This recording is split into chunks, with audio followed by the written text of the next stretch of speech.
bienvenue à nos Dépêchins, qui retrouve Tommy Nathan et Tommy Nathan retrouve nos Dépêchins. On les laisse se retrouver un petit peu.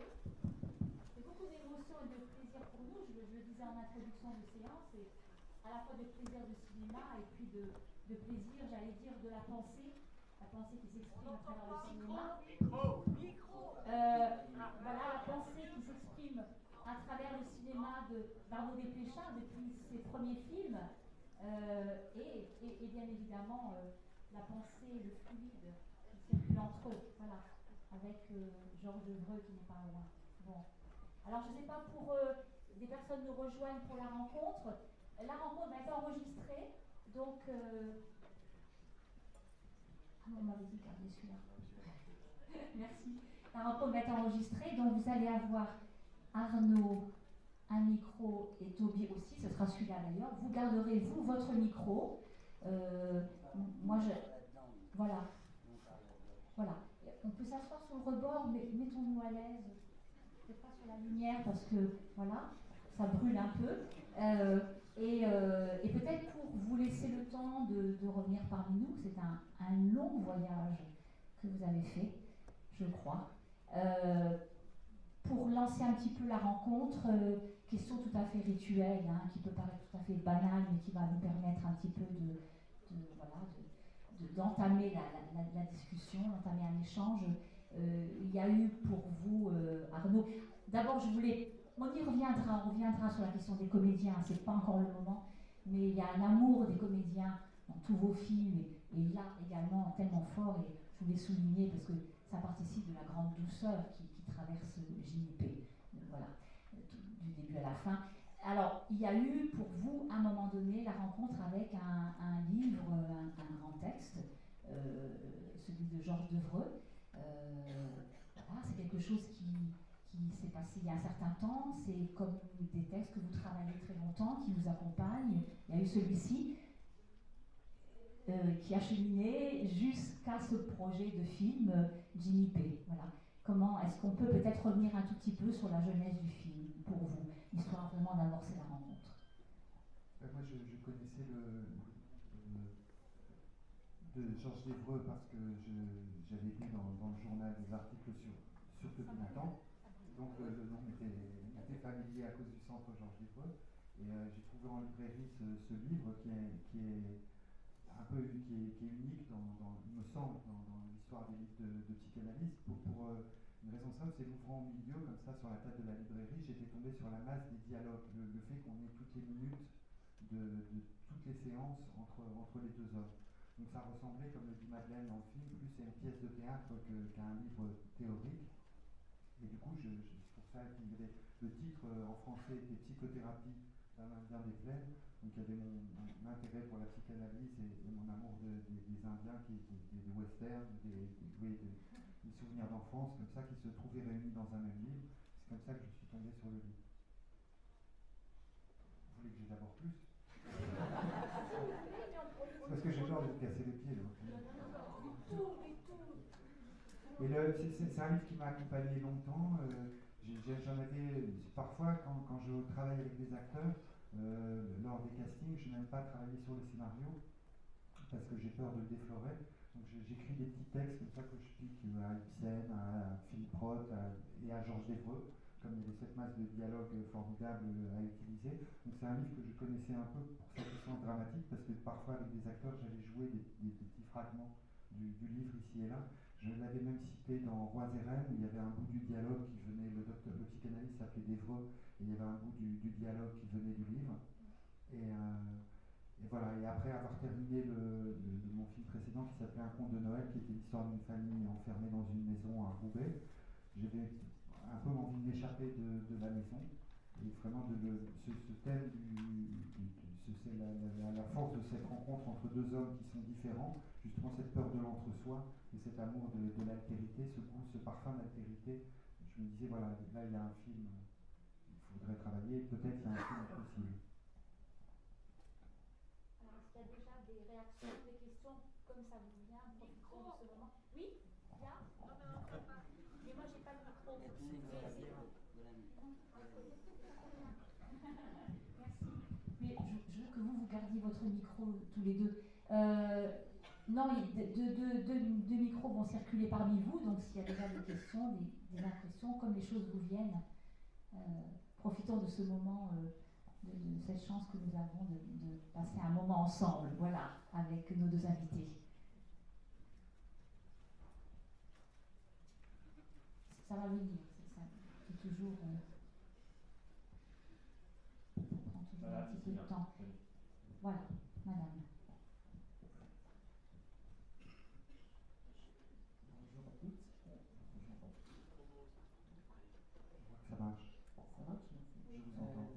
Parlez peut-être un petit peu plus fort si ça vous est possible. J'ai beaucoup apprécié le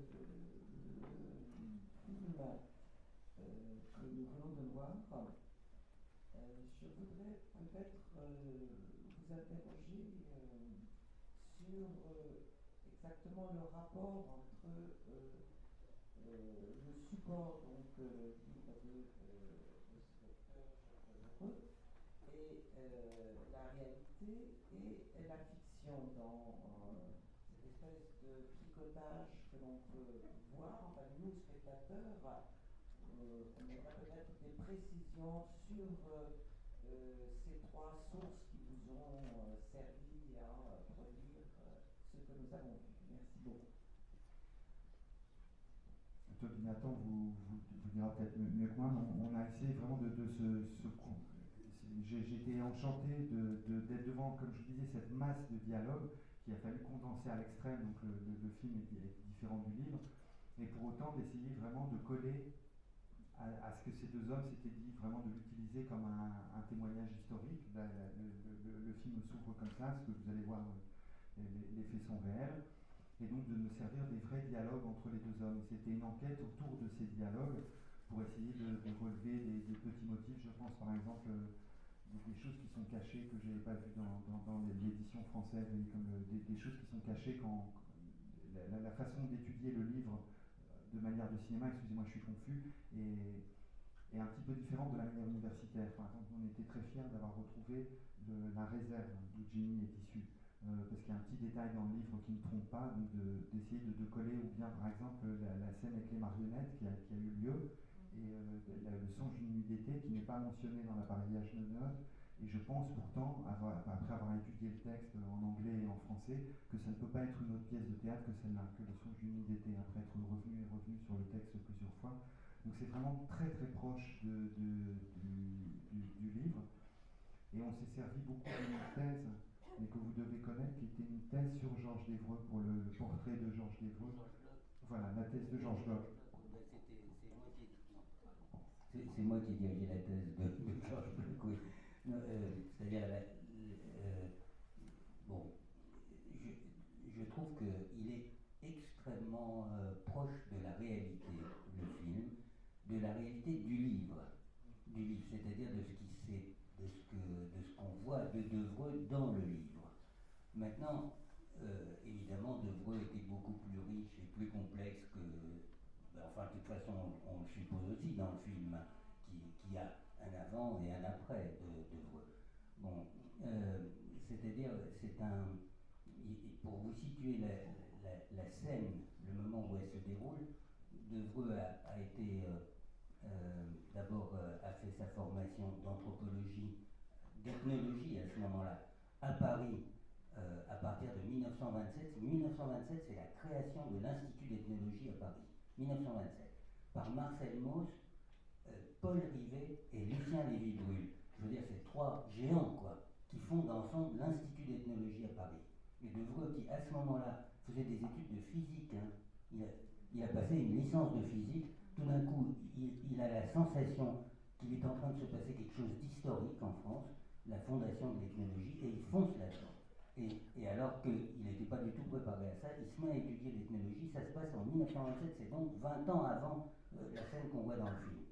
À ce moment-là, il passe sa licence d'ethnologie, il gardait un souvenir totalement fasciné de Marcel Mauss, il parlait constamment de Marcel Mauss. Les premiers cours que j'ai eus avec lui, c'était à l'école pratique des hautes études, c'était pas encore l'école des hautes études en sciences sociales que c'est devenu après, et il disait à ce moment-là, j'enseigne dans la chair de Marcel Mauss. Il s'est assis ici, il était complètement obsédé par cette affaire. Marcel Mauss, c'était un dieu pour lui.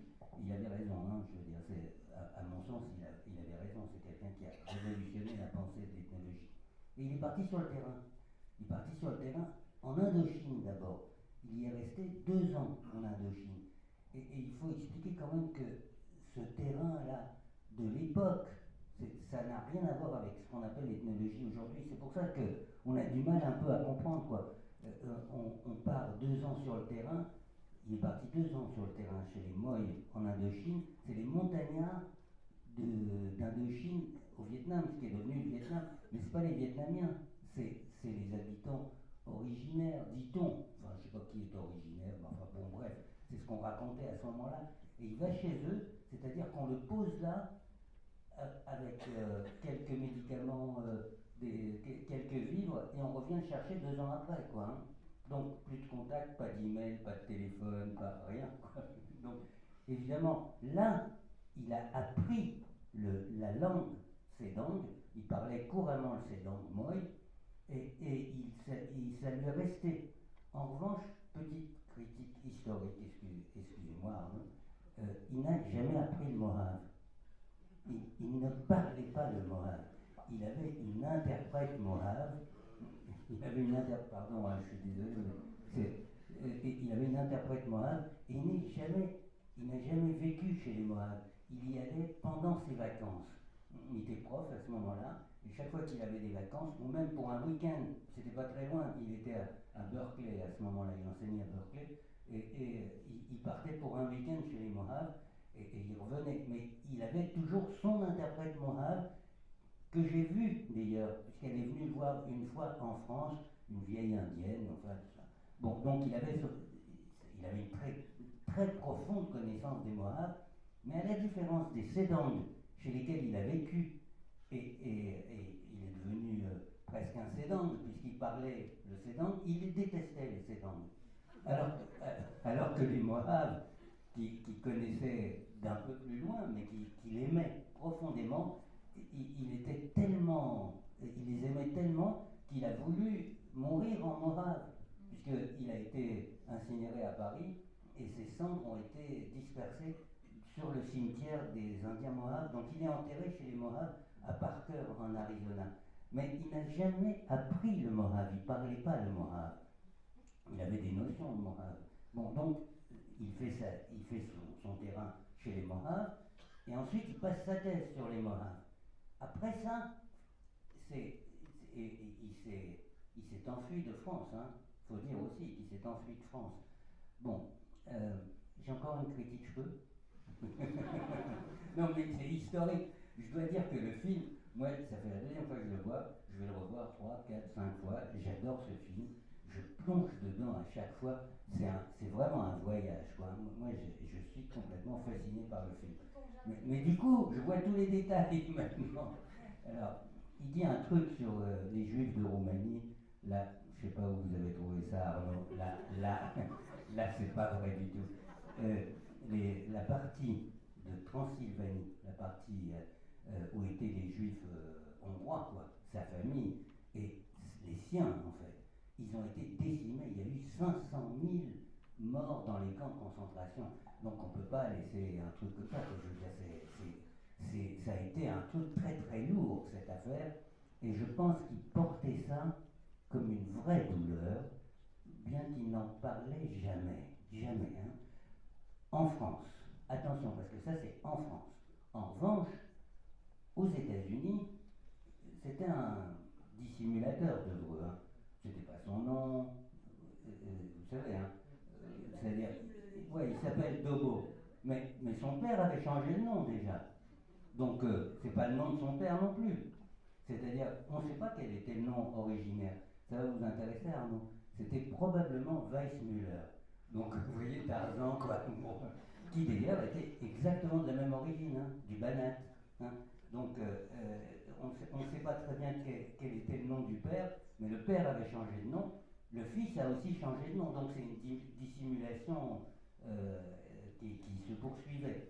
Aux États-Unis, et notamment en 1956, quand sont arrivés les Hongrois qui avaient pu émigrer pendant la révolution de 56, au moment de la révolte de, comment il s'appelait, Nagy. Ouais, c'est la révolte de Nagy. Et quand il y a eu des gens qui ont pu s'enfuir d'Europe de l'Est à ce moment-là, en 56, ils ont débarqué à New York. Et Devreux, en 56, a fait une étude extrêmement approfondie des problèmes psychologiques des survivants des massacres de 56 et qui s'étaient retrouvés à New York. Et là, tout le monde le connaissait. Il ne pouvait pas se faire passer pour quelqu'un d'autre. Donc aux États-Unis, il faisait partie de la communauté des Juifs hongrois, même s'il était converti. Quand il est arrivé en France, il a fait semblant qu'il n'était plus du tout. Donc il a fait à plusieurs reprises, cette dissimulation, il l'a fait à plusieurs reprises. Je reviens au sujet de notre film, une seconde, je vous repasse la parole. Quand ça se passe en 47, cette affaire, il a fait la guerre pour les États-Unis en 41, donc il s'est engagé en 41, et il sort de la guerre, lui aussi est un vétéran, comme Jimmy Picard, lui aussi est un vétéran, et lui aussi cherche un job, en fait, parce que c'est un petit prof d'ethno dans des universités américaines, pas très connu, hein. Vous le présentez comme un anthropologue reconnu, tout ça, bon, moyen. Il est connu de Menninger, ouais. Il est connu de Menninger, pas très connu, et il veut changer de boulot. Et donc il veut devenir psychanalyste, parce qu'il pense qu'il pourra gagner sa vie comme ça. Et c'est manque de bol, hein, parce qu'il n'était pas fait pour ce boulot, quoi. Hein. Et donc, ça se passe aux États-Unis. Aux États-Unis, on ne peut pas être psychanalyste si on n'est pas médecin, sauf à Topeka. C'est le seul endroit. Donc, il veut absolument rentrer à Topeka. Et lorsqu'il arrive là, en fait, il est financé par l'armée américaine en tant que vétéran. C'est-à-dire que il est bon, lui, hein. Je veux dire, il s'est fait payer sa psychanalyse par l'armée américaine, quand même. Hein. Je veux dire, faut le faire. Hein. Moi, j'ai pas réussi à faire ça. Hein. Vous non plus, j'imagine. Et il revient de France, il revient de France, c'est évoqué dans le film, après c'est-à-dire après la guerre, il a fait une psychanalyse didactique à Paris. Qui a commencé, oui, qui s'est interrompu en 6 mois. Pour un homme décidé, ça peut suffire. C'est une autre époque de la psychanalyse. Et il est revenu, ça s'était visiblement assez mal passé avec son didacticien à Paris. Alors, autre question, réaction, et puis qui est voilà, un aller-retour entre vous et les amis. Alors, il faut attendre vraiment le micro. Il faut attendre le micro que tout le monde vous entende.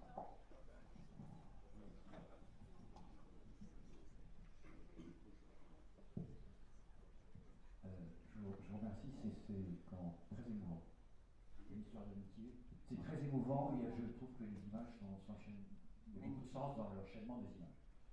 Ma question, c'est est-ce que la scène que j'ai trouvée très drôle de l'interprétation avec l'Oedipe là est juste? Est-ce qu'il y a vraiment ce tableau-là fait par Jimmy, l'interprétation qu'on a fait de le tableau, quand il montre le dessin que Jimmy dessine avec son doigt, c'est le tableau, c'est la reproduction qui est dans l'édition américaine, et c'est le commentaire de Devreux avec ces phrases tout à fait improbables pour un hétérosexuel droitier, c'est tout à fait normal. Ça vient directement du livre.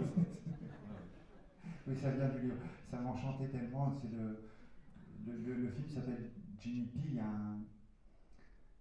Parce que nous n'avons pas réussi, je disais qu'on a fait des recherches de cinéma sur le texte, on n'a pas réussi à retrouver son patronyme anglais. Donc il y avait un truc sur l'anonymat, comme ça, qui me plaisait, le fait qu'un personnage sorte de l'anonymat et puis retourne à la fin du film. Et donc nous ne savons pas qui est Jimmy, nous n'avons pas de photo de lui, nous ne savons pas son patronyme anglais. La seule chose qu'on a dans l'édition américaine, c'est des radios de son crâne qui sont présentées, et ces 2 dessins qu'il a fait et que Devreux lui a demandé de faire, ce test qu'il lui a demandé de faire, et qui correspondait au début de ses rapports avec Devreux. Et il fonctionne à ce point sans autre chose que des associations. Il n'y a pas une seule interprétation pratiquement. Je pense que Tony sera plus à même que moi de répondre. Pourquoi je suis pas d'accord avec ce que vous dites. De toute façon, il y a plein d'ellipses. C'est un film, c'est bourré d'ellipses. Je veux dire, il y a 350 pages de dialogue. Donc, résumé, là il doit y en avoir, je sais pas, 20 pages, non? Bah ouais, c'est ça. Donc, dans le bouquin, il y a 350 pages de dialogue. C'est super détaillé. Il y a des interprétations, il y a des analyses, il y a toutes sortes de choses. Il fait toutes sortes de choses avec son patient. Je veux dire, ça ressemble absolument pas à la psychanalyse qu'on connaît en France. Hein. Donc ça s'appelle psychanalyse, mais ça n'a rien à voir. Hein. Je veux dire, il parle autant que son patient, peut-être plus. Ouais. Et puis, il est extrêmement affectueux. Il manifeste son affection. Il lui dit ses sentiments, il lui dit ses réactions. Il lui dit, ah bah, vous le dites d'ailleurs dans le film, moi j'aurais fichu une baffe. À la femme, moi j'aurais fichu une baffe, enfin, etc. Et il dit des choses comme ça. Dans le livre, il y a plein de notations comme ça. Donc on voit parfaitement à partir de quoi il fonctionne. Mais il y a un malentendu, hein, je dirais, dans le dialogue entre Jimmy Picard et Georges Debreu. Et Georges Debreu devait le savoir, parce que c'est précédé, les dialogues, de 300 pages quand même, hein, 300 pages de justification théorique. Hein. Là, il faut réfléchir, parce que c'est un livre difficile à lire. Hein. Bon, Arnaud est un grand spécialiste de la littérature psychanalytique, donc il a eu aucun mal.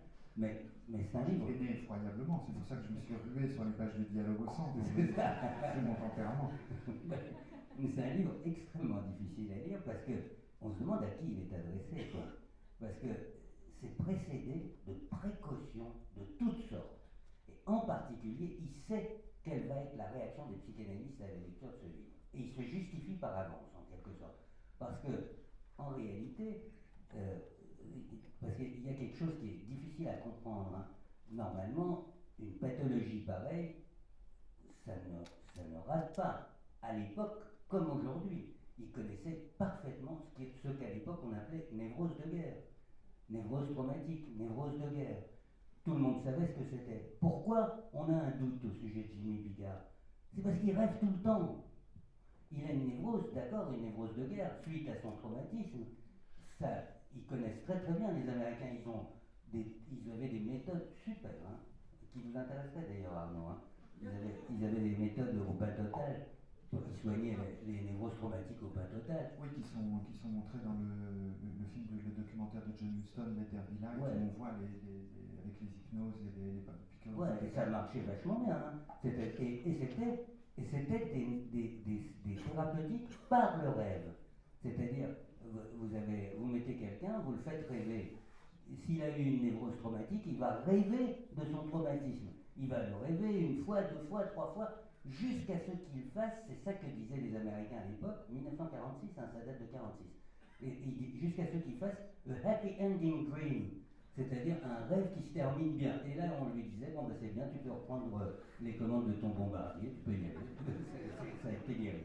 Donc, c'était comme ça que ça fonctionnait. Pourquoi Jimmy Picard les étonne au point qu'ils disent, il est peut-être en train d'entrer dans la psychose, parce qu'il est envahi par ses rêves. Je ne sais plus si je dors ou si je suis éveillé. C'est ce qu'il dit et c'est ce que le jeune psychologue dit en ne sachant pas quoi faire de son patient.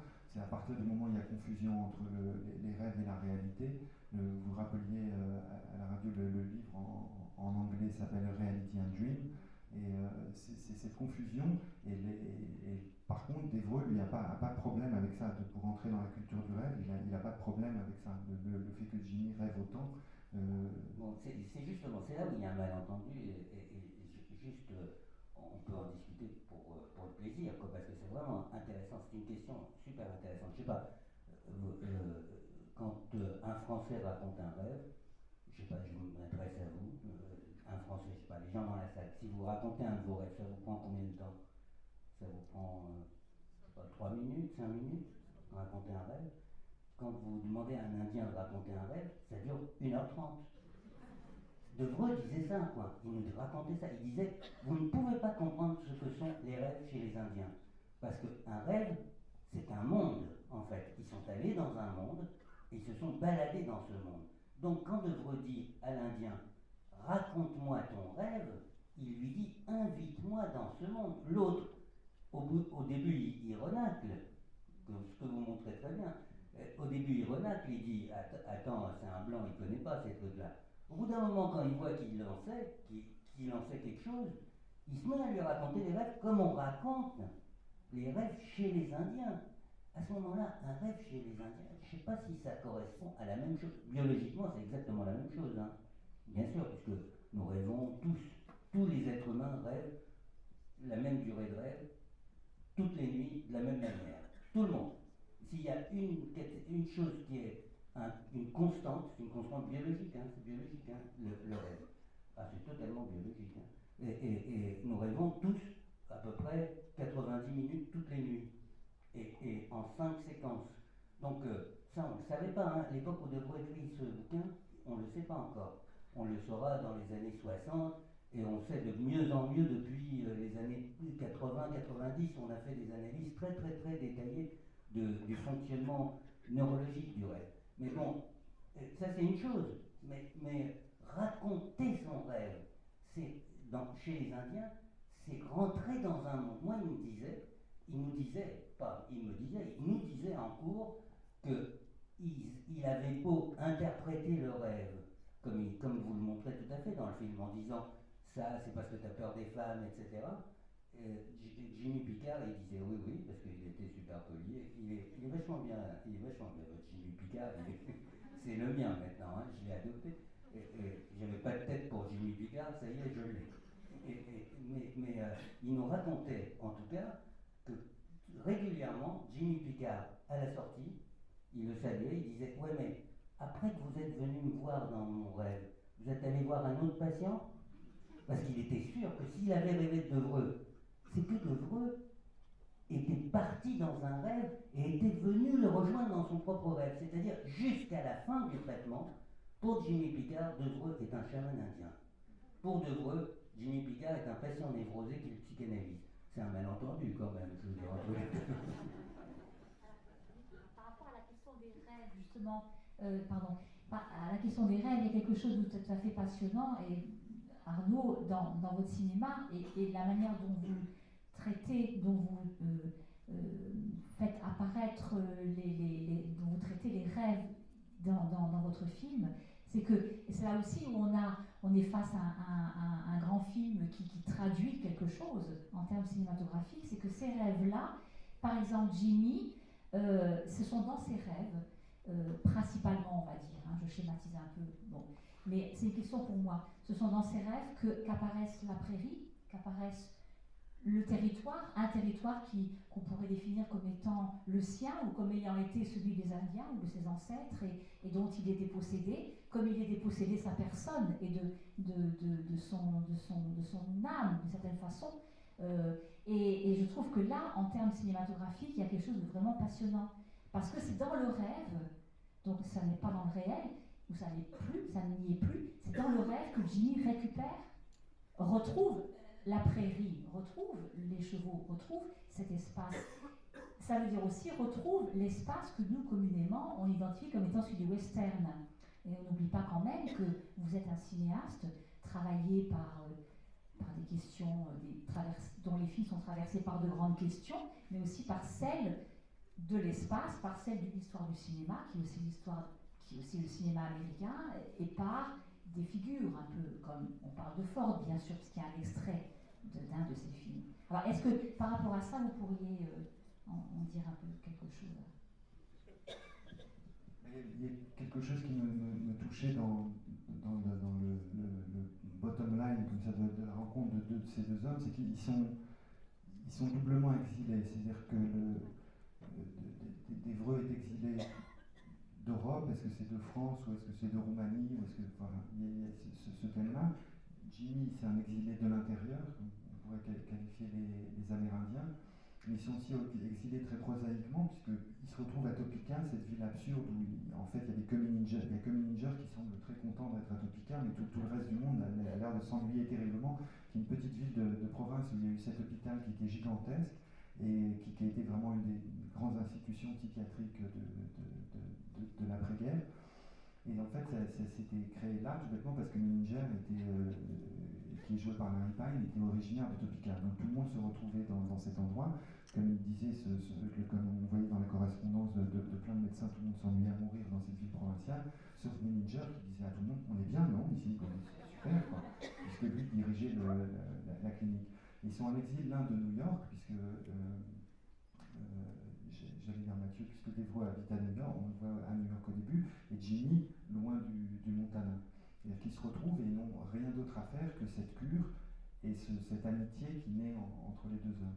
Et du coup, comme ça, quand on tout début du film, je trace des lignes quoi, pour voir s'il y a un film là-dedans. Quoi. Donc il y avait ces trouées de ses rêves, ça, je savais que ça m'intéressait de me confronter à ça, de filmer des rêves, ce retour à la réserve et les souvenirs de Jimmy qui nous permettent de plonger dans la vie qu'il a quittée, qu'il a abandonnée. Ça me semblait faire des fenêtres, des trouées dans le film. Juste un mot, pardon d'interférer dans votre discussion, juste un mot sur cette affaire de rêve. Dans les premières pages, la première partie du livre, qui est l'explication théorique, Devreux fait une très très longue analyse de ce que sont les visions chez les Indiens des plaines. Et ça, je pense que c'est pas. Vous l'avez repris d'ailleurs dans le film, en partie. C'est-à-dire qu'il faut se représenter ce que c'est. Un gamin, pour devenir un homme, doit avoir des visions. Pour obtenir ces visions, il creuse un trou au fin fond, soit de la forêt, soit du désert.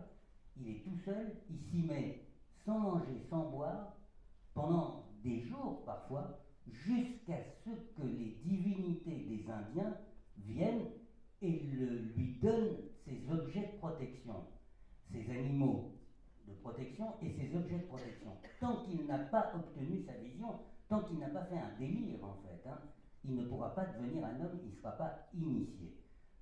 Cette chose-là est une chose incroyable. Or, Devreux interprète les rêves dans toute la première partie du livre, interprète les rêves comme si elles étaient des visions d'un Indien en initiation, en quelque sorte. Et c'est pour ça qu'il lui dit, regarde, t'as vu l'animal, cet animal, il est bon pour toi, il va te protéger. T'as vu, c'est-à-dire il l'interprète exactement comme si c'était, comme un chaman indien. Et au fond, en faisant ça, il crée l'ethnopsychiatrie. C'est ça l'ethnopsychiatrie. Je veux dire, celle que j'ai pratiquée moi pendant 40 ans, je veux dire, et elle s'origine dans ce bouquin, non pas dans ces discussions théoriques interminables, mais dans cette pragmatique. Tu soignes un Indien, il faut que tu fasses le chaman indien, au moins un temps, si tu veux arriver à obtenir une vraie relation avec lui. C'est ça le fond du dispositif technique.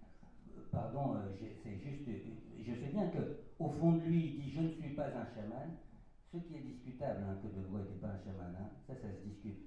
Parce qu'il raconte par ailleurs, je vous dis ça en passant, il nous le racontait souvent en classe, il raconte par ailleurs qu'il était chez les Moy, chez les Sédang, là, et les Sédang, il dit des choses horribles sur les Sédang, il les aimait pas, tout ça. Et lui, il avait de l'aspirine. Ils avaient une grippe, ils se faisaient soigner par le chaman sous la pluie, tu te souviens, et donc, Devreux, il disait, mais c'est pas possible, je vais leur filer de l'aspirine, ça va pas les soigner du tout. Donc, il disparaissait, et il revenait avec des pierres, des pierres néolithiques, des pierres taillées néolithiques, c'est-à-dire des haches de pierre, des pierres de haches de pierre préhistoriques, qui retrouvaient. Et pour les Moy, quelqu'un qui trouve une hache de pierre néolithique, c'est forcément un chaman. Sauf qu'il les trouvait vraiment, ces haches de pierre néolithiques. Donc, Devreux n'était pas un chaman, c'est pas certain, quoi. Je conclue l'anecdote en disant, et après il leur prescrivait de l'aspirine. Il disait comme ça leur fait une visite de moins chez le chaman et une visite de plus chez moi. Il était très pragmatique. Oui. Alors, Monsieur, là. attendez, madame. Oui, Je voulais remercier Arnaud Desplechin pour ce film, hein, qui est une magnifique exploration de la vie humaine. Puis j'avais une question pour Toby Nathan. Je voulais savoir quels étaient les grands principes d'intervention de l'ethnopsychiatrie, et puis savoir si ça marchait en France aujourd'hui, et puis si ça pouvait s'appliquer de manière uniforme au niveau de dans le monde entier. Est-ce qu'il y avait quelque chose d'uniforme dans cette pratique voilà. Ça va être peut-être un prochain film, hein, ou un truc comme ça. Non, je crois que non, c'est tellement de questions. Je veux d'abord vous dire une chose, moi qui m'a frappé sur le plan clinique. Hein. Le patient qu'on voit, et là je dois vraiment, c'est des acteurs fabuleux, mais si les acteurs sont fabuleux comme ça, c'est qu'il y a un directeur d'acteurs fabuleux, quoi. Non. Bah, c'est évident. Non, c'est évident, quoi. Parce que, je vais vous dire, des névroses traumatiques, j'en ai soigné peut-être, je sais pas, 100, 150, peut-être, je sais pas combien. Hein. C'était extrêmement fréquent à une certaine époque, ici à Saint-Denis et à Bobigny. C'est-à-dire, c'était des travailleurs immigrés qui avaient un accident, qui était un accident de travail, en fait, et qui ensuite se présentaient se disaient qu'ils avaient mal, qu'ils ne pouvaient plus marcher, etc., et qui sentaient des douleurs terribles, certains même arrivaient en siège, en fauteuil roulant, et ils avaient fait tous les examens, et on disait que biologiquement, ils n'avaient rien, donc il n'y avait pas de raison. Et on les accusait un peu comme ce que vous montrez à un moment dans le film, c'est-à-dire on les accusait de simulation en fait à ce moment-là. Et je me suis beaucoup occupé de ces patients-là. Et je voudrais vraiment témoigner de la vérité et de la mise en scène et du jeu d'acteur. C'est que j'ai toujours été frappé par cette espèce de violence contenue qu'avaient ces gens, qui jamais n'étaient violents en réalité. Jamais ils n'élevaient la voix. Mais on sentait qu'ils étaient traversés d'une violence contenue comme ça. Et Benicio del Toro joue ça à la perfection. J'étais scié, hein, je dois vous dire. Hein. Là, je disais, ça, c'est complètement vrai. Donc, on s'est occupé beaucoup de ça avec des patients maghrébins, africains, etc.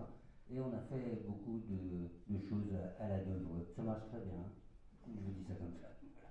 Non, mais après, il faut discuter en détail et je pense que c'est pas le lieu. J'ai pas envie d'emboliser la discussion là-dessus. On parle du film plutôt.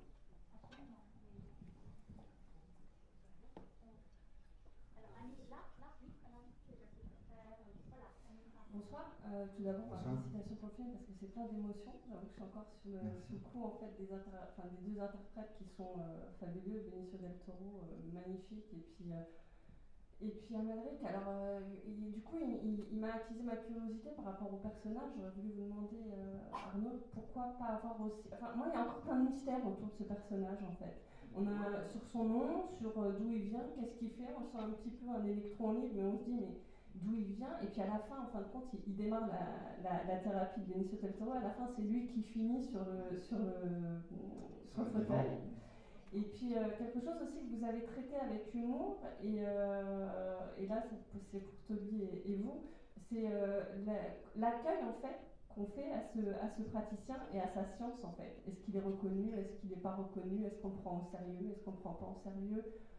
Vous le traitez sur le ton de l'humour, mais en même temps, on a l'impression que, enfin moi c'est mon sentiment, mon humble sentiment, que vous le frôlez en fait et que ça va pas au bout du truc. Est-ce que ça a été bien accueilli ou est-ce qu'on dit mais attendez c'est un fou furieux et ce qu'il fait, il y a qu'une personne qui le parraine en fait, qui est le chef et qui dit on n'a pas trouvé de solution nous avec notre médecine, est-ce que toi tu peux venir et puis essayer de creuser ça. Donc là c'est un petit peu question historique, comment ça a été accueilli dans l'histoire réelle et pourquoi l'avoir traité peut-être sur le ton d'humour mais frôler peut-être un peu. C'est le côté, je ne me souviens plus comment tu disais,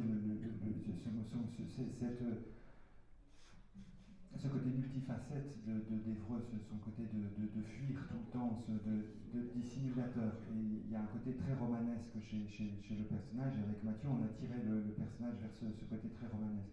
C'est vrai qu'il y a tout un continent caché en dessous. Alors, dont c'est très difficile pour moi de parler en présence de Toby Nathan, parce que comme j'ai lu après Ethno-roman, vous voyez, après avoir écrit, etc., et, vous voyez, je n'ai pas été l'élève, je n'ai pas connu d'Évreux, donc je ne sais pas. Donc c'est la façon de se raconter, vous voyez, que Mathieu et moi, on avait de se raconter le personnage d'Évreux et son côté fantasme. Après avoir lu un premier traitement, qui était un peu plus long, bien sûr, les premiers traitements sont toujours plus longs, avec Mathieu m'avait dit, ça va être compliqué. Est-ce que je fais une digression? Non, je suis ma phrase. Ça va être compliqué pour toi parce que c'est un double autoportrait. C'est toi en sauvage, c'est-à-dire en psychanalyste, et toi en bien élevé, c'est-à-dire en indien. Ça va être un double autoportrait. Donc, en gros, il me demandait avec angoisse auquel des deux vas-tu t'identifier le plus. Je disais justement, si je tombe amoureux du livre, c'est parce que je m'identifie également aux deux positions, à la position de Ginny, à la position de Devreux. Et en fait, en montant le film, je me suis rendu compte, pour le dire, non, il n'est pas besoin, pour le dire en français, ouais, en français ça marche aussi, ce n'est pas un portrait de chacun, c'est un portrait des deux. Et je me suis rendu compte que c'est ce que j'avais filmé. Et donc, dès que les deux personnages étaient trop séparés, dès que j'étais trop avec Devreux, Ginny me manquait. Le film est offert à Ginny. Donc, le rôle de l'analyse, c'est de rester dans l'ombre, de rester avec cette part de mystère, avec ce côté burlesque. Au début, quand il arrive, on se dit c'est pas possible, c'est un escroc, il pourra jamais soigner personne, ce type est un voleur. Et dans la scène avec les deux peintures, on se dit ce n'est pas sérieux, ça ne suffit pas quand même. Et puis, il y a quelque chose qui se passe entre les deux, et quelque chose, oui, cette cure, tout d'un coup, s'avère possible. Donc je pense que c'est parce que c'était plutôt le portrait des deux ensemble, plutôt que le portrait de chacun des deux, qu'on a laissé cette part d'ombre. Le motif, peut-être avant de rendre la parole à quelqu'un qui a connu Devreux, le motif qui me touchait, qui me touche très fort chez Devreux, qui est quelque chose pour lequel j'ai beaucoup d'affection aussi, c'est le fait d'essayer d'échapper à toute idée de racine ou d'origine, ou de partir dans une espèce de valse de masques différents, et d'essayer de s'échapper, de s'arracher de soi-même, quoi. Et c'est quelque chose qui me plaît très fort. Ce côté dissimulateur, je pense qu'on a le droit à ça aussi. Et au contraire, Ginny, lui, s'ancre beaucoup plus dans une identité qui est son identité amérindienne, qui est un peu. Ce qui m'amuse aussi, parce qu'elle est un peu déceptive. Elle est un peu déceptive. Au tout début, Devreux lui dit quelle est votre religion, avec un épais accent hongrois. Et Ginny lui répond catholique, comme tout le monde. C'est pas du tout, il ne pense pas au grand esprit ou à quelque chose comme ça. Il dit dans quelle langue rêvez-vous? Il dit moi en anglais. Vous, visiblement non, mais c'est pas. C'est un Américain, c'est aussi un Américain, quoi. Et donc voilà, il y a cette position de Devreux qui me touchait très fort, c'est ce côté d'essayer de s'échapper de lui-même, alors que Madeleine, au contraire, ressemble à ce qu'elle est, quoi. Et Devreux, lui, s'enfuit, se réinvente, quoi. Je pourrais plutôt utiliser ce verbe-là, un personnage qui n'arrête pas de se réinventer. C'est vrai, non, c'est vrai. C'est vrai, c'est assez conforme à ce qu'était Devreux, mais il faut bien comprendre que c'est une possibilité qui est offerte aux migrants, en fait, hein, et à condition qu'ils ne rencontrent pas des gens qui le connaissent, quoi. Ça, c'est possible, tant qu'on ne rencontre pas des gens qui le connaissent. Or, ça lui est arrivé tout le temps. C'est-à-dire que, évidemment, il se faisait passer pour qui il n'était pas, et puis un jour, il tombait sur quelqu'un qu'il avait connu en Yougoslavie, en Roumanie, en Hongrie, et puis il disait ah, mais t'es le fils d'un tel, etc. Et là, Devreux, ça tout dégringolait une nouvelle fois. Et ça s'est passé plein de fois, et en particulier à New York.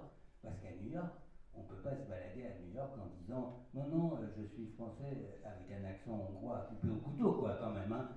Et ça, c'est pas possible. C'est peut-être possible dans la réserve ou au Kansas quand il était à Topeka, mais c'est pas possible à New York. Et évidemment, il a été immédiatement reconnu. Et d'ailleurs, on le sent. Alors là, ça, c'est des choses un peu de spécialistes. Quand on lit ces textes et on voit qui sont ses ennemis, qui il attaque dans ces textes. Alors il y a ceux qui l'adorent, quoi, Lowy, Linton, Ralph Linton, tout ça, qui étaient les défenseurs de la pensée, culture et personnalité, hein. C'est-à-dire le contraire de ce que vous dites, pardon, mais je veux dire, c'est-à-dire de dire qu'on est ce qu'on a été élevé pour être, quoi. On est ça. C'était sa tendance théorique. Hein. Et c'est sa tendance théorique, et c'est ça qui est très beau. Moi, ce qui me touche très fort, c'est comment cet homme qui essaie de s'échapper de lui-même, par contre, quand il est avec autrui, reconnaît entièrement, mille fois à autrui, le fait de les racines. Les racines. Bah oui. C'est cette tension. Même obsédé par ça. Obsédé par ça. Obsédé par ça. Moi, je vais vous dire, je me souviens d'un de mes, peut-être c'est mon deuxième ou troisième patient, je lui en parlais, et je lui disais, ah, j'ai un patient indien. Il m'a dit, d'où? Je lui dis, de Pondichéry. Il me dit, il a la diarrhée. Et je veux dire, faut le faire quand même. Je veux dire, si c'est un patient indien de Pondichéry, il a la diarrhée. Et c'était vrai en plus. Alors, je veux dire, c'était quand même incroyable. C'est-à-dire, il ramenait les gens exactement à leur origine, à leur racine. C'était sauf lui. Sauf lui. Et ça, c'est vrai que ça le caractérise complètement. Et on voit par exemple que qui il est dans ses analyses théoriques. Il est deux personnes, Gardiner et Rapoport, deux chercheurs, anthropologues et psychiatres, tous les deux du mouvement culture et personnalité, tous les deux de Budapest, hongrois de Budapest, parce qu'ils l'ont reconnu. Et ils lui ont dit, ah mais tais-toi, t'es le fils d'un tel, tu viens de tel endroit, etc. Et il ne supportait pas ça. C'est vrai qu'il tentait de s'échapper et il se racontait un roman dans sa tête, c'est évident. Hein. Et c'est en ça qu'il était touchant. Hein. Moi, je l'ai adoré pour ça. Et je me souviens qu'on s'est chamaillé parfois. Parce que, imaginez, je veux dire, il me téléphonait, il me téléphonait 6 fois par jour, 10 fois par jour parfois. Il était très angoissé, hein, c'était un homme très très angoissé. Et moi j'étais un jeune homme, hein. J'avais passé ma thèse à ce moment-là, tout ça. Et il disait, par exemple, mais c'était pendant la guerre du Kippour. La guerre du Kippour. Et il disait, t'as des nouvelles? T'as des nouvelles? Ben, je lui dis, les mêmes que toi, j'ai écouté la radio comme toi. Non mais t'as des nouvelles? Parce que le front avait été défoncé, que les Égyptiens avaient traversé le canal, que Israël allait tomber, etc. Et quand je lui demandais, mais t'es juif, Georges? Alors il dit, mais non. Et pourquoi je le cacherais si j'étais juif, hein? Tu peux me dire pourquoi je le cacherais? Et après, c'est quand il est mort que j'ai appris que sa sœur et son neveu vivaient à Tel Aviv et qu'il était fou d'angoisse parce qu'il disait ils vont se ramasser des bombes sur la ville. Et en fait, il était obsédé par ça. Donc, je veux dire, c'était de la dissimulation. Hein. Bon, bien sûr qu'il y avait un récit intérieur à cette dissimulation, et ce récit intérieur l'a porté tout au long. On le reconnaît dans ses textes tout le temps. Hein. C'est très beau. Si vous me permettez encore de. Mais je parle trop, je sais, pardon. Juste une remarque, c'est dans son texte qui s'appelle La renonciation à l'identité, défense contre l'anéantissement. Ce texte, il parle de lui, le patient dont il parle, c'est lui. Hein. C'est un texte autobiographique en fait. Mais ça commence par le récit d'Ulysse, tout au début, le récit d'Ulysse qui se fait attraper par le cyclope. Et le cyclope, c'est ça. Et le cyclope lui demande comment tu t'appelles? Et à ce moment-là, Ulysse dit je m'appelle personne. C'est au fond ce qu'a fait Devreux toute sa vie. Sauf qu'il oublie la fin. Et il n'en parle pas. Parce que quand Ulysse a repris son bateau et qu'il s'éloigne de la côte, il se met à crier vers le cyclope je m'appelle Ulysse, fils de Laërte, roi d'Ithaque. C'est-à-dire, il dit sa généalogie et ses racines géographiques, quoi. Or, Devreux, il n'a jamais fait ça. Il n'a jamais dit je suis fils de Laërte, roi d'Ithaque. Il n'a jamais dit. Je pense que ça lui manque. Voilà ce que je pense au fond de mon maître. C'est mon maître, hein, je veux dire. Il m'a habité. Cet homme m'a habité, m'habite encore d'ailleurs. Il m'a formé, il m'a constitué. Je veux dire, j'ai une admiration sans borne pour lui. Mais je le connais. Voilà. Oui, alors, super, oui, demande. Sur la scène, pas la dernière, pas celle d'avant, celle d'avant encore, ils font le bilan. et où on parle du complexe. Donc là, il y a le petit énervement de l'analyste. Et ça peut se comprendre comme une pierre dans le jardin jungien. Est-ce que c'est le cas?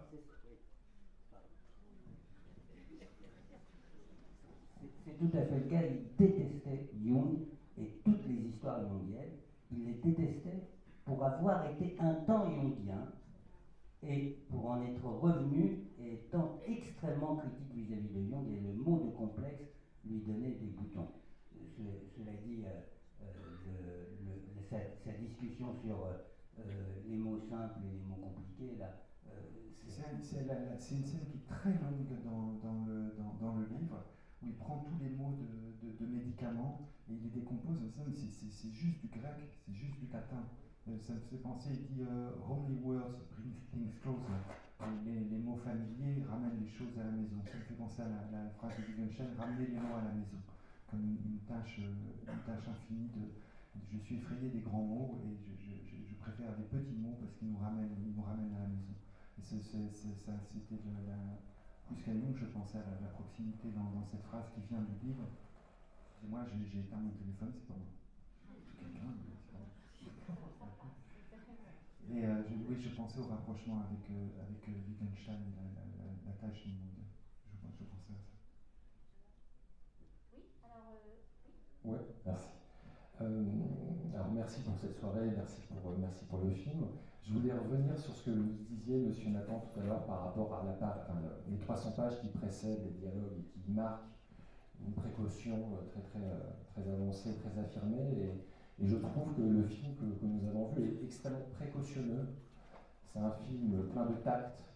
C'est un film traversé de ce que George D. Berman appellerait des lignes de tact. Et j'essaie de faire preuve de tact et de précaution pour essayer de m'avancer un petit peu dans ce que je voulais dire. Parce que du coup, je me dis que face au film, on se retrouve un petit peu comme Devreux devant les rêves de Jimmy Picard, en fait. Vous êtes venu avec votre rêve d'1h30 ou de 2 heures, et on se retrouve dans la position de Georges Devreux à essayer effectivement de démêler un petit peu les chevaux des rêves qui s'y présentent. Il y a un grand rêve d'Amérique, qui est aussi le rêve d'un cinéphile, c'est évident. Alors il y a des choses qu'on reconnaît chez vous et qu'on apprécie beaucoup. Il y a Shakespeare, il y a Bergman, il y a les marionnettes. Mais il y a 2 autres éléments moi, qui ont à voir avec cette précaution sur laquelle j'aimerais beaucoup insister. C'est d'abord l'exubérance. On pose la question au personnage d'Evreux, attention, ne soyez pas trop exubérant quand même. Et l'exubérance, c'est ce qui caractérisait vos films, ce qui caractérise une bonne partie de vos films et de vos personnages, et les personnages que joue Mathieu Amalric. Je crois que c'est un petit peu d'ailleurs ce sur quoi il y a eu peut-être un malentendu dans la réception critique du film à Cannes, c'est qu'il y a une précaution au nom de laquelle l'exubérance sera moins avancée dans ce film que dans les films précédents. Je me suis dit que peut-être que, par exemple, Un conte de Noël est un film extraordinairement exubérant, mais parce que vous touchiez à quelque chose qui était très proche de l'os de votre histoire à vous. C'est Roubaix, c'est votre famille, il y a eu 3 films, il y a eu Roi et Reine, il y a eu L'Aimé, il y a eu ce film-là. Et là, il y avait une hystérisation des corps qui était extrêmement affirmée, du coup, vous prenez la suite. Et l'exubérance diminue parce qu'il s'agit de faire preuve de tact et de précaution par rapport à quelque chose qui me semble très très fort. C'est l'autre élément, c'est la question du non caché. Le non caché, c'est quelque chose qui me semble est une. Alors là, du coup, pour rester sur Didier Huberman, après la ligne de tact, c'est la ligne de faille. C'est qu'il y a aussi des lignes de tact qui recoupent des lignes de faille. Et votre film aussi expose des failles, mais avec une précaution qui est vraiment très très belle, très affirmée. Et le non caché, c'est très important à entendre dans votre cinéma, quand par exemple Esther Kahn se présente lors d'une un casting, et puis qu'on lui dit mais tu vas t'appeler plutôt Canetti. Canetti, c'est aussi alias Canetti, c'est aussi quelqu'un qui a une généalogie très, très, très particulière. Le nom caché, Jimmy P, c'est celui et tout le monde qui parle de lui, et puis Georges Devreux, c'est Georgie Debeau. Et ce qui est très très beau, c'est que de part et d'autre de la réserve sur laquelle se trouvent ces 2 personnages, il y a deux exterminations. Et votre film se trouve pile à l'endroit, il faut un maximum de tact et de précaution pour voir la réserve au-delà de laquelle derrière se trouvent de part et d'autre 2 génocides. Et votre film trouve à s'inscrire exactement sur cette faille-là. Il faut une précaution très très grande, et en plus, à cet endroit-là, il y a de l'amitié qui est possible. Il y a de l'amitié, il y a même une amitié à partir de laquelle un homme va pouvoir enfin regarder sa fille comme il l'avait absolument jamais regardé. Donc je voulais vraiment insister là-dessus et dire que ça m'avait beaucoup touché. Non, mais je ne saurais vous répondre, n'y voyez mais vraiment aucune blague. Comme vous faites œuvre critique, je vous entends et je vous reçois, mais ça me touche très fort que vous les mots que vous dites, c'est ce que j'essaie de faire.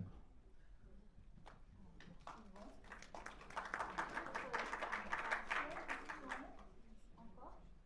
Oui? On va vous amener un micro. Voilà. Est-ce que vous pourriez nous parler, s'il vous plaît, du travail des acteurs? Dans ce film-là. Évidemment. C'est la première fois que j'écris que j'écris un film en pensant à des acteurs. D'habitude, quand j'écris, ça m'inhibe complètement. Peut-être c'est parce que c'était basé sur des personnages réels, peut-être que ça tenait à mon appréhension.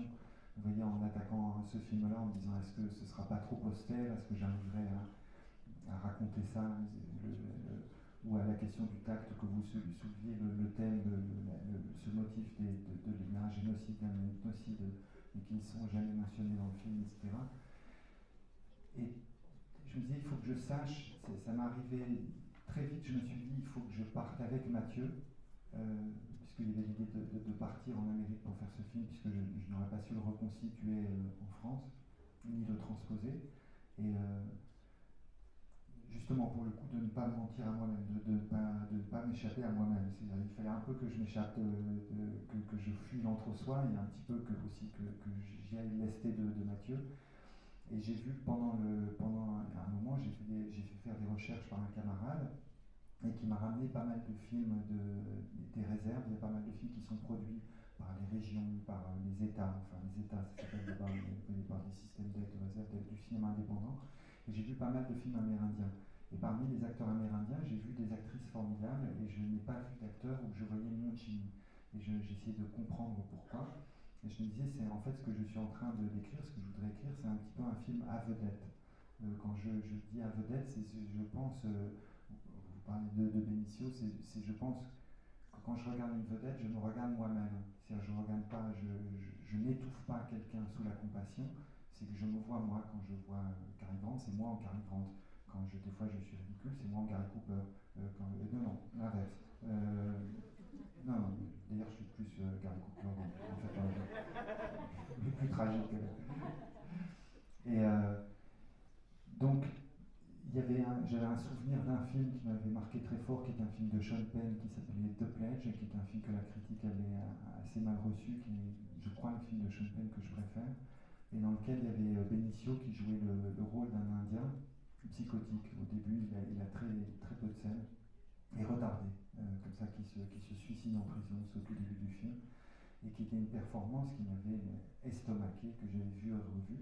Et je pensais au trajet de Benicio, qui est un trajet étrange son trajet biographique à lui, qui est d'arriver à 14 ans en Amérique en se disant je deviendrai américain, qui ne cesse de devenir américain sans l'être complètement tout à fait, puisqu'il est hispanique. Donc je me disais, dans ce trajet singulier qui a été le sien, et qui est toujours le sien à l'intérieur du cinéma américain et Jimmy, il peut y avoir peut-être l'affaire m'intéresserait. Alors après ça, vous me demandiez sur le travail, la première chose, c'est que je ne vous le dis pas aux acteurs. C'est-à-dire la phrase interdite, c'est comme pour sortir avec une fille ou avec un garçon, c'est si jamais c'est pas toi, ce sera personne. Et oui, c'est trop étouffant, quoi. Donc il fallait que je ne dise rien.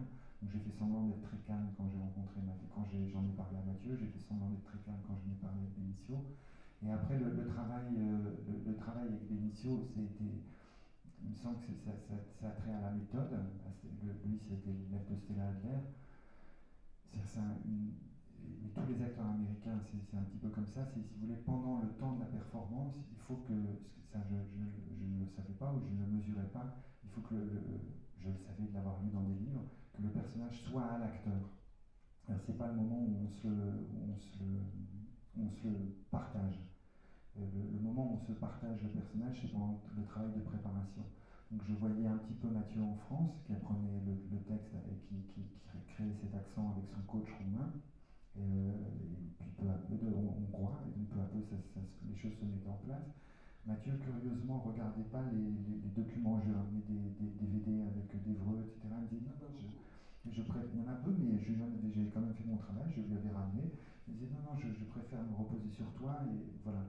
Et donc pendant le temps de préparation, il me semble qu'avec les acteurs français, c'est le moment où on ne partage pas beaucoup. Vous voyez, et par contre, quand je voyais à Los Angeles Benicio, et vraiment, ça fusait de questions. Il connaissait le texte de Devreux, enfin, il avait lu tout le livre, mais surtout les entretiens, mais il avait lu vraiment tout le livre. Il lisait sur les migraines, il faisait ses recherches sur le travail sur les trucs de migraine, sur les trucs de BTS, sur aussi ce statut de Jimmy, qui est un statut curieux, puisque c'est les Indiens avant 65, 68, avant le retour aux racines, vous voyez, avant tout le mouvement de contestation et du retour. Donc ces Indiens qui rêvaient de s'intégrer, vous voyez, donc qui sont pas les Indiens qu'on voit aujourd'hui. Donc on a eu tout ce moment-là de création qui était vraiment formidable, et les deux hommes se sont rencontrés à New York, donc à mi-chemin, et pour donner une lecture et faire les dernières corrections de texte, et voilà. Et après, pendant le tournage, je pense que Benicio avait besoin de plus de solitude, comme Jimmy. Il avait besoin, comme un acteur de la méthode, de se mettre en disant vraiment très très proche de la position du Jimmy à l'intérieur de l'hôpital. Et par contre, c'est le moment où, avec les acteurs français, commence ce que j'appelle ce partage, et ce qui s'était passé pour moi avec Benicio à Los Angeles. C'est un moment où on dit, toi tu le fais comment? Oui, mais fais-le devant moi, montre-moi. Voilà, ça c'était la partie de préparation avec Benicio, c'était la partie de tournage avec Mathieu. Et c'était la rencontre de ces deux écoles de jeu, j'ai l'impression, qui est aussi un des enjeux du film. Pour vous donner un exemple concret, parce que j'entends ma voix et je me dis je suis mort, mais je m'en excuse. Je me souviens de Benicio arrivant, mais je l'ai raconté une fois. Benicio était arrivé vers moi, mais vraiment deux jours avant le début du tournage. Il dit, il faut pas que tu paniques, il faut pas que tu paniques. Alors évidemment, je panique, et je lui demande ce qui se passe. Et il me dit, en fait, je ne vais pas être familier avec Devreux jusqu'à ce que j'ai vu sa compagne. Tant que j'ai pas calculé sa petite amie, je vais me méfier de lui. Mais ne panique pas, parce que dès que j'aurai vu sa petite amie, la grande bringue anglaise, à ce moment-là, ça ira. Mais quelque chose sera rompu. Vous voyez, c'était ce genre de travail-là qu'on faisait avec Benicio. En fait, ça s'est pas passé comme ça, parce que je me souviens, le premier jour de tournage, on a tourné la rencontre entre Benicio et Mathieu, et c'est un long travelling comme ça qui les enrobe tous les deux, et puis au fur et à mesure que ça commence comme ça, et Devreux est là, puis au fur et à mesure qu'il parle, il s'approche comme ça, en posant des questions très intimes et très... Et Benicio, on a fait comme ça de 4-5 prises. Et Benicio s'est levé à la fin, il a dit ça va être dur de ne pas tomber amoureux, on psychanalyse tout de suite.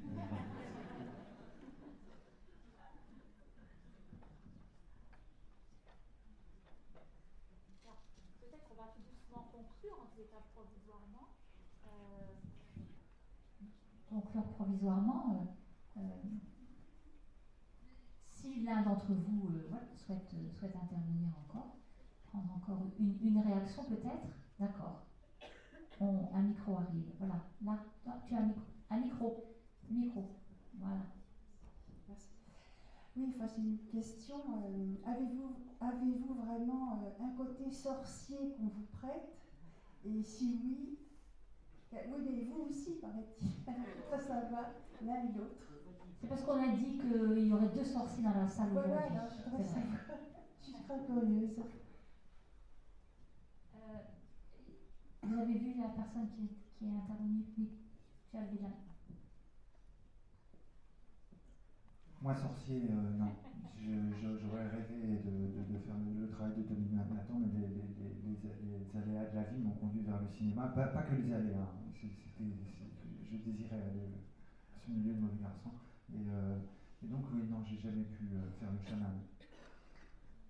Je crois que le travail de fabricant de films est beaucoup plus humble qu'un travail de chaman. Si, ça suppose un peu de chamanerie quand même, soyons honnêtes. Mais tout petit peu. Vous n'auriez pas fait les films que vous avez fait sinon.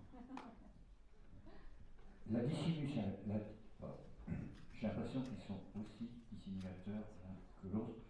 Et j'ai envie de vous demander à quoi ça sert finalement de dissimuler. Peut-on ne pas dissimuler? J'ai pas l'impression que Jimmy soit dissimulateur. Enfin, c'est pas comme ça que j'ai l'impression que je reçois la performance de Benicio. Mais c'est le titre de l'essai d'Évreux, un de ces derniers essais que tu mentionnais, la renonciation à l'identité, défense contre l'anéantissement. Je trouve que ça sert à ça, de dissimuler. C'est se défendre contre l'anéantissement, dire, vous voyez, mentir devant le cyclope pour pouvoir lui crever l'œil et le sauver en courant. Ça sert à ça. Pour pas se faire bouffer, pour pas se faire manger. Et De Vreux prétendait que c'était vraiment à cause de ça. C'est-à-dire que c'est des fantasmes de cannibalisme qu'il y a derrière.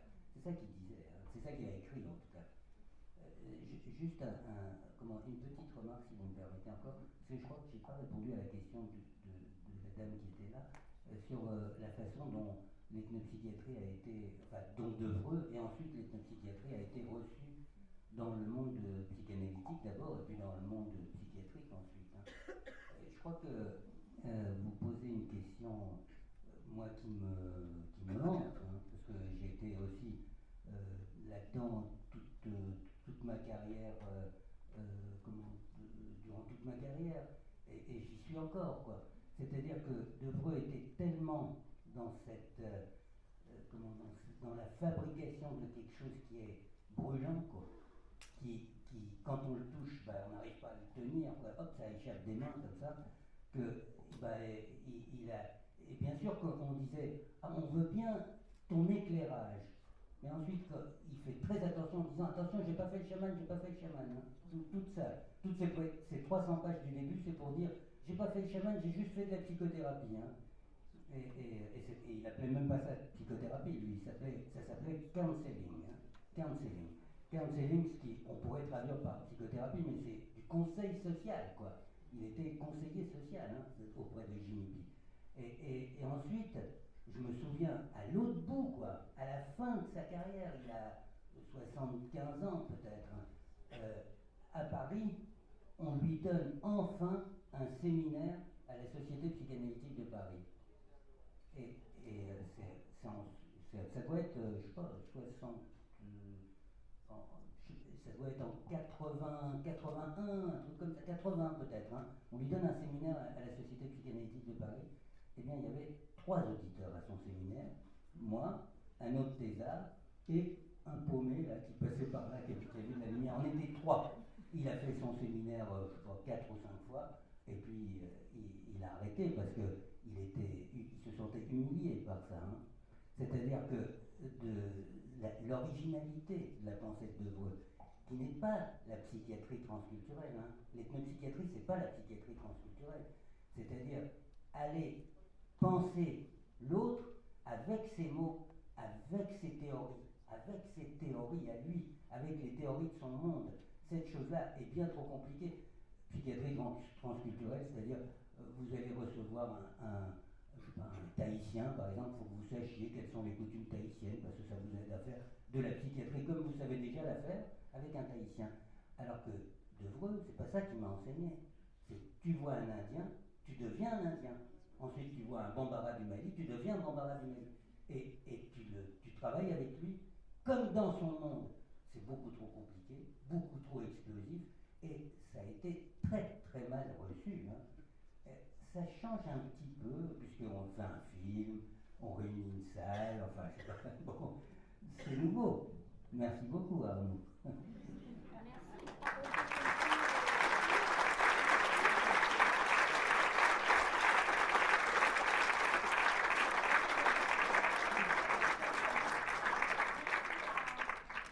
n'a plus de micro.